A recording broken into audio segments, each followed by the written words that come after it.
তো বন্ধুরা, আমার চ্যানেলে আপনাদের সকলকে স্বাগত জানিয়ে আমি ঝুম্পা চলে এসেছি আরও একটি ব্লগ নিয়ে আপনাদের সামনে। চলুন আপনারা দেখতে থাকুন আর সাথে থাকুন। আমার কাজ ছিল প্রচুর, আর আমি যদি ক্যামেরা অন করে ওই কাজগুলো করতে যেতাম তাহলে এই কাজগুলো আমার শেষই হতো না আজকে। তার জন্যেই আমি অনেকটা দেরি করে ফেলেছি আপনাদের সামনে আসতে। তো সামনে এসছে একেবারে স্নান করে সব কাজ গুছিয়ে নিয়েছি, তারপর আর ওইদিকে রান্না হয়ে গেছে। তো রান্নাগুলো আপনাদের সাথে শেয়ার করব। আর তার আগে বলি, আজকে সকাল সকাল উঠেছি। আমার বর আজকে সকালে ও খাওয়া দাওয়া করে একটু টিফিনে ভাত খেয়েছে, ভাত খেয়ে দিয়ে ও কাজে গেছে, আর ওকে একটু জলখাবার বানিয়ে দিতে হয়েছে। তার জন্য অনেক সকালে উঠতে হয়েছে আজকে। এরকম হয় মাঝের মধ্যে, আমাকে এরকম উঠতে হয়। আজকে দেখুন আমার বর এই বিছানার চাদরটা আমার বর এই বিছানার চাদরটা চেঞ্জ করে দিয়েছে। তো চেঞ্জ করেছে, বিছানার চাদর চেঞ্জ করেছে, কিন্তু ওই বালিশের কভারগুলো চেঞ্জ করেনি। এই তো। আর আজকে আমি অনেক দিন পর মনে হলো যে অনেকটা হাতে সময় আছে, তো আজকে কয়েকটা ইনস্টাগ্রামে রিলস বানানো যায়। তার জন্য আমি শাড়ি বের করে নিয়েছি, এই শাড়িটা পরবো। আর একটু সাজুগুজু করে নিই। তো চলুন একটু সাজুগুজু করে নিই। সাজুগুজু করার আগে আপনাদের সাথে আমি যে সকালে যা রান্না বান্না করেছি সেগুলো একটু শেয়ার করি। হ্যাঁ, সেই ফাঁকে আমি সাজুগুজু করে নিয়ে কেন বালিশের কভারগুলো এখন চেঞ্জ করব না, সেই রাত্রে চেঞ্জ করব। রাত্রে বলতে ওই সন্ধ্যেবেলায় যখন টিভি দেখবো তখন চেঞ্জ করে নেবো। হ্যাঁ, তো চলুন রান্নাগুলো দেখতে থাকুন, আর পরে আসছি আবার আমি একেবারে রেডি হয়ে। এই তো বন্ধুরা, দুপুরে আজকে এই মেনু ফুলকপি আলু দিয়ে মাছের ডিম দিয়ে একটা তরকারি বানিয়েছি। নামানোর আগে একটু ধনেপাতা দিয়েছি। ধনেপাতা দিলে যে কোনো মাছের ঝাল বা ঝোল দ্বিগুণ স্বাদ বেড়ে যায়, তাই না বলুন? আর আছে ভোলা মাছের ঝাল। তো ভোলা মাছটাই মাঝখানে তো দু একদিন ব্লগ দিইনি, তারই মাঝখানে আমার বর এই ভোলা মাছটা এনেছিল।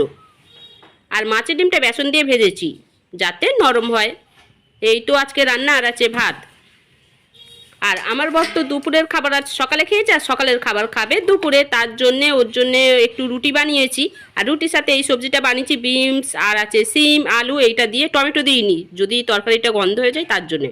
তো এই একটা সবজি বানিয়ে দিয়েছি, সাথে আছে রুটি। আমিও সকালে টিফিনে খাবো, রুটি খাবো। আর রাত্রে বাড়ি আসার সময়, গতকাল রাতে বাড়ি আসার সময় আমার শ্বশুরমশাই ওকে মিষ্টির প্যাকেট দিয়েছে একটা, তাতে 10-12টা মিষ্টি আছে। হ্যাঁ, 10টার মতো হবে, আমি দেখেছিলাম খুলে, তবু যাই হোক গুনিনি। তো এই মিষ্টি আজকে সকালে টিফিনে এটাই। চলুন একটু আপনাদের সাথে শেয়ার করে দেখুন কি সুন্দর সুন্দর ভালো ভালো মিষ্টি না, আমার সন্দেশ ভীষণ ভালো লাগে খেতে। তো এটাই জলখাবারে খাবো।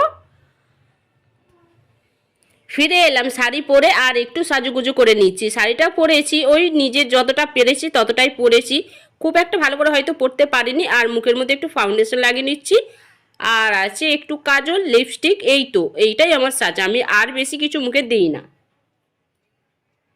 তো জানেন তো বন্ধুরা, আমি এই 2-1 দিনের মধ্যে আমি ওই বাড়ি যাব, আমার ওই বাড়িতে, মানে আমার বাবার বাড়িতে।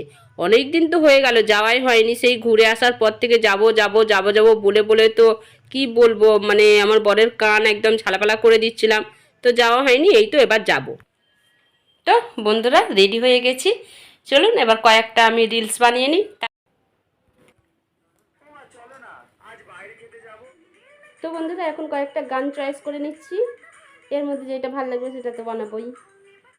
তো বন্ধুরা, আগের ফোনটা দিয়ে আমি ইনস্টাগ্রাম রিলস বানানোর জন্য প্র্যাকটিস করছি, আর এই ফোনটাতে আমি এখন ইউটিউব ভিডিও বানাচ্ছি।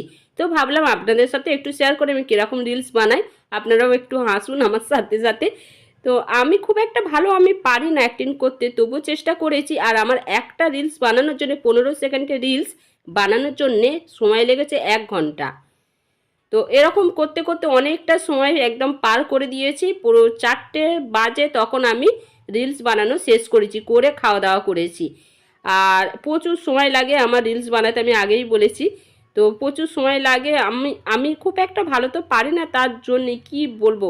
তো যাই হোক, কোনো রকমে ওই কটা আমি বানিয়েছি।